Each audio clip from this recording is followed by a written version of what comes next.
And now, the 6 married musicians of the Alcyon Band in their rendition of the Clarinet Tango. Da da da da da da da. I wrote 3 reeds just today. Not careless whisper again. This swan ass is killing me. My feet hurt so I hate much. this I have road. to pee so bad. Can we please have a water break? Squeak. 60. Stand. Practice field. Taggart. Squeak. 60. Stand. Practice field. Taggart. Da da da. Squeak. 60. Stand. Practice field. Taggart. Squeak. 60. Stand. Practice field. Taggart. Da da da da. They had it coming. They had it coming. They only had themselves to blame. If you had practiced, if you had listened, I bet you would have done the same. Squeak. 60 stand, practice field, Taggart. Squeak, 60 stand, practice field, Taggart. You know how clarinets have these little habits that get you down. Like Cody. Cody liked to blow notes. No, not blow, squeak. So I come home this one day and I'm really irritated and I'm looking for a little bit of sympathy. And there's Cody, sitting on the chair, playing his clarinet and blowing. No, not blowing, squeaking. So I said to him, if you squeak that note one more time, squeak! And he did. So I drove to one corner and I bought 2 new boxes, Vandoren reeds.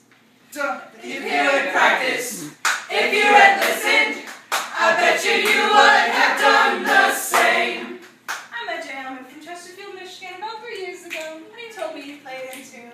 We hit it off right away, so we joined band. We'd go to band, we'd come home, and we'd practice together. Then I found out, in tune, he told me, in tune my brass. Not only was he out of tune, oh no, turns out he's 60 cents sharp. One of those tone deaf kids, you know. So that night when he came home, I got ready to practice as usual. I guess some guys just can't play a broken trombone. He had it coming, he had it coming. He took a tuba and its shine, and then he used it, and he abused it. It was a service, but not a crime. Now I'm sitting in the practice room practicing for the concert, minding my own business, when in storms Mr. Griffith in a furious rage. He said, "You're out of tune!" And he's crazy and he keeps screaming, "You're out of tune!" And then he ran into my stand. He ran into my stand 10 times. If you had practiced, if you had listened, I bet you would have done the same. Dun, dun, dun, dun, dun, yeah, but is it ready for solo and ensemble? Not ready.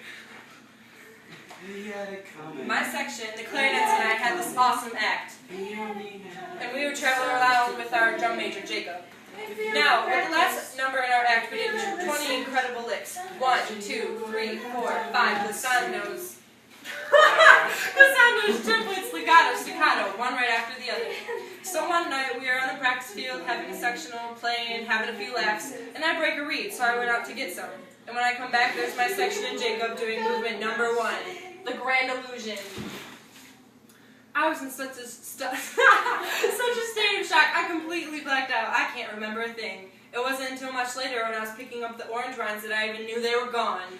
They had it coming, they had it coming, they had it coming all along. I always practiced, but they didn't.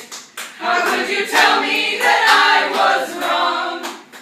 I love Trevor Taggart more than I can possibly say. He was a real saxy guy, confident, a tenor. But he was always trying to find himself.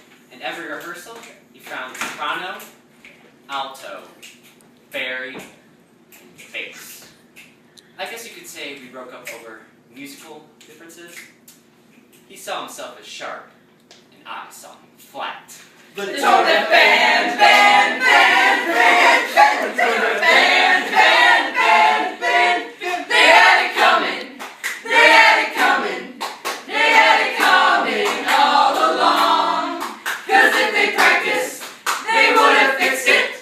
How could you tell us that we were wrong? You squeak one more time. In tune, my bride.